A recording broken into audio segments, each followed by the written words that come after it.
pretty wild. Israel is now geolocating churches in the United States for massive AI influence campaigns here to promote pro-Israel propaganda.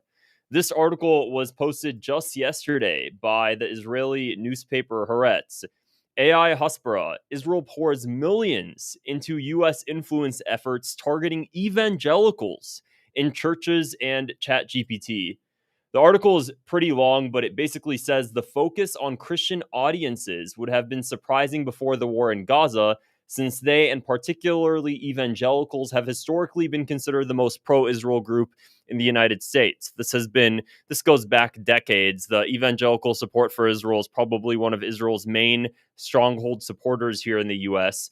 But after 2022, Israel's been freaking out because what it's noticing is that even young evangelical support for Israel is declining, not just by a little bit, but by a lot. From 2022, only 35% of young Republicans had a negative view of Israel, as young means under the age of 30.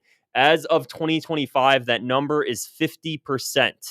50% of young conservative Republicans have a negative perception of Israel. When it comes to young Democrats, that number is 71%.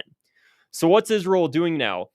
In efforts to combat this influence operation, Israel is actually geolocating churches using their zip codes, using their addresses. And once it has those addresses and zip codes, it's sending out massive propaganda campaigns that show up on your X feed, on your Instagram feed, on your Facebook feed, basically promoting the pro-Israel agenda. So far, the largest, on top of this, Israel is actually using government contracts with the United States to promote these influence operations. The largest of the new Hasbara contracts was signed in August with a firm called Clock Tower X, who played a lead role, owned by Brad Parscale, who played a lead role in Trump's digital campaigns in 2016 and 2020.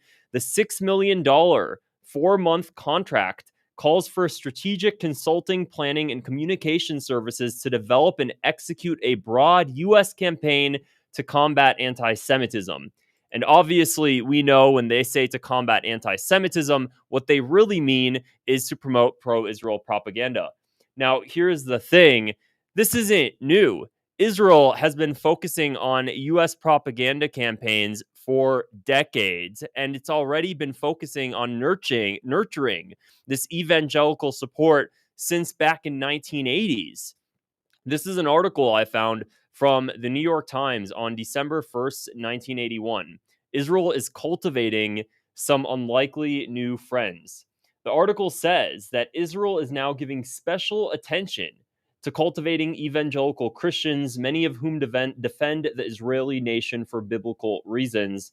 The prime minister has already started forming a new friendly relationship with Reverend Jerry Falwell. This was back in the 1980s, head of Moral Majority, but the tactic has deeply distressed some American Jewish supporters who regard the fundamentalist movement as anti-democratic and potentially anti-Semitic. So even back in the 1980s, Israel was basically focusing on religious Christian Americans, knowing that they could rile up support for Israel based on a view of Christianity, of Christian Zionism that requires the support of Israel as the quote only Jewish state. So this is absolutely crazy. The thing is, though, despite all of this, Israel's narrative in the United States is lost. It's flatlined. And I think that once you open your eyes to it, no amount of propaganda is going to be able to stop younger people from now all of a sudden to stop younger people from having this critical view of Israel. It's just not going to happen because it goes far beyond Israel's onslaught in Gaza and Israel's occupation and apartheid in the West Bank. It goes far beyond that. It's the fact that Israel is influencing U.S. politicians and making them puppets.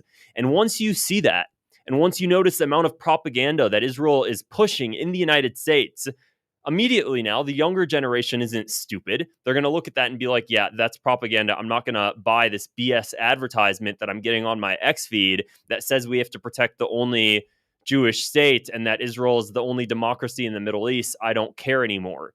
So I think for this to actually work, you really have to be You really have to be a very easily manipulated individual. So, of course, aside from all of these, simple advertisements that Israel's running, its propaganda campaign goes on a lot further.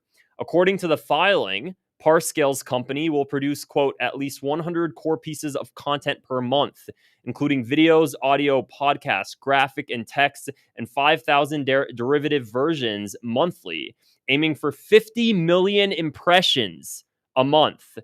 80% of the content will target young Americans on TikTok, Instagram, and YouTube. Campaign messages will be distributed via Salem Media Network, a conservative Christian media group that owns more than 200 radio stations and websites. This is absolutely crazy. So they're basically just putting it all out in the open now. We are going to propagandize the hell out of these youth. We really don't give a damn. And it doesn't just stop on social media. Israel has spent millions and millions of dollars building and creating websites now that push pro-Israel messaging. And of course, when you have tens of thousands of websites all of a sudden flooded on the internet that promote pro-Israel propaganda, ChatGPT is now using those websites in its algorithm to compile a response when somebody inputs a query into ChatGPT. And for you guys to understand, they messed up ChatGPT.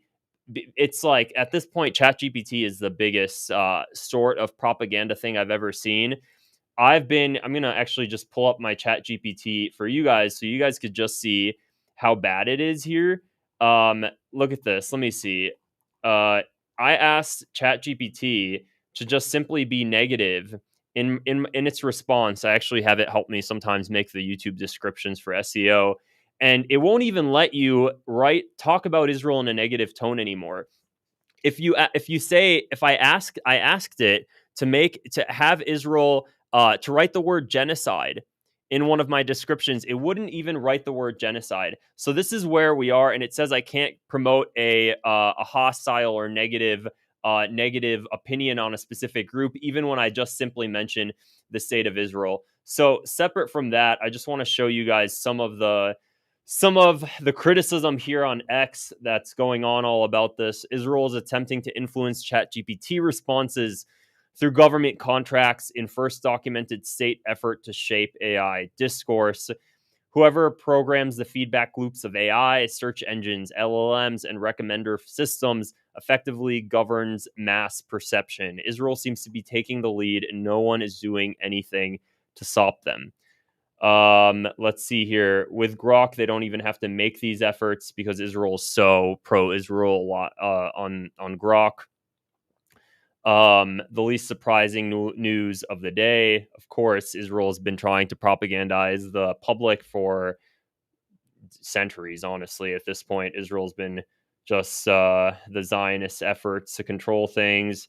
Israel's desperate to control all information relating to Israel, including AI, social media, and mainstream media. I think it's beautiful. I think it's beautiful that Israel has lost control of the narrative, and that no matter how hard Zionists try, they've lost the info war, as most human beings absolutely oppose genocide and ethnic cleansing.